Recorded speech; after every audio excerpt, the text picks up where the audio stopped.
Today is our last day of school. I am already out sitting in the sunshine, as you can see. Today I finished my 14th year in the classroom, which is insane. But here are 14 things that I wish I would have known as a beginner teacher. Here we go. First, find that teacher bestie, find those positive coworkers, find people that you trust on your campus that you can vent to, but who know that venting is venting and who will, keep your secrets, keep your vents to themselves. Find those people that you trust who can help you. 2, start a retirement fund. That's my dog swimming.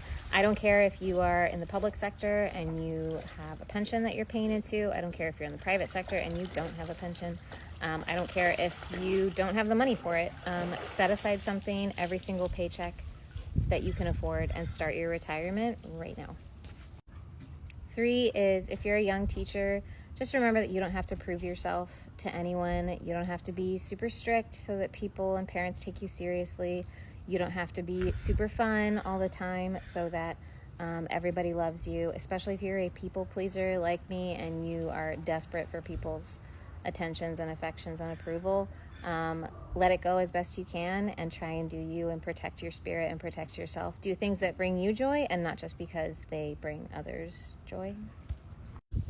Relationships with your students are so important, and number 3 is build those relationships. Find the joy in teaching, because what is the point of doing it if you don't enjoy and love your job? Find the joy in those moments with students. Next tip is embrace and learn how to use technology. For new teachers right now, I think that's in the form of AI, but for me a long time ago, it was in the form of digital lesson planning before it was big and when teacher lesson planning books were super cool and in. Because I've been digitally lesson planning for 14 years, you cannot believe the amount of resources I've acquired, the amount of digital lesson plans I've acquired, and you can't even understand how much that helps you when you teach sometimes the same subject year after year, but when you do jump around and you can go back to those lesson plans that you created or just search in your Google Drive for something. Oh my gosh, I have the best lesson plan template. If you need it, comment below. Number 6 is ask for help. Ask for help from anyone who will offer you help. Say yes when someone offers. Say no when your plate is too full and you feel too overwhelmed. Say yes to help and say no to things that steal your energy. Oh my gosh. Number 7 is do what makes you happy in your classroom. There's a lot of push right now to be, only be there during contract hours, which I think is super smart. And go teachers who are doing this. I love it for you. Sometimes being in my classroom when I'm not contracted actually brings me joy, and building a beautiful classroom brings me joy.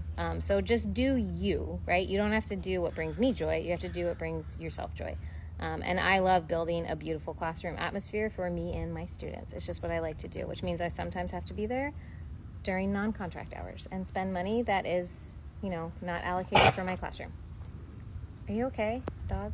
Oof. Next one, I think I've lost count. Am I on number 8? Make time for social and life skills in your classroom.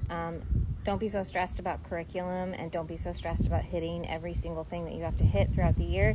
Building and helping build those students and individuals who are kind, who are respectful, who care about people on the campus, who thank custodial staff, and who know how to talk to adults. Those skills are just way more valuable than any skills that I've ever taught any of my students academically. So work on those soft skills as much as you can and focus on them in as many ways as you can. I was so worried about making sure my students tested well and seemed smart in the beginning instead of trying to worry about them being great little human beings. And now that I've switched my focus, I'm finding way more success in all areas. Number 9 is make it personal. This is obviously a personal preference, but I teach teenagers who are going through lots of things, and their mental health and their happiness and their self-awareness is so important, and I'm spending a lot more of my time than I anticipated helping them through those social situations And that's what they remember, and that's what's important, and that's what I remember. So spend that time with those students.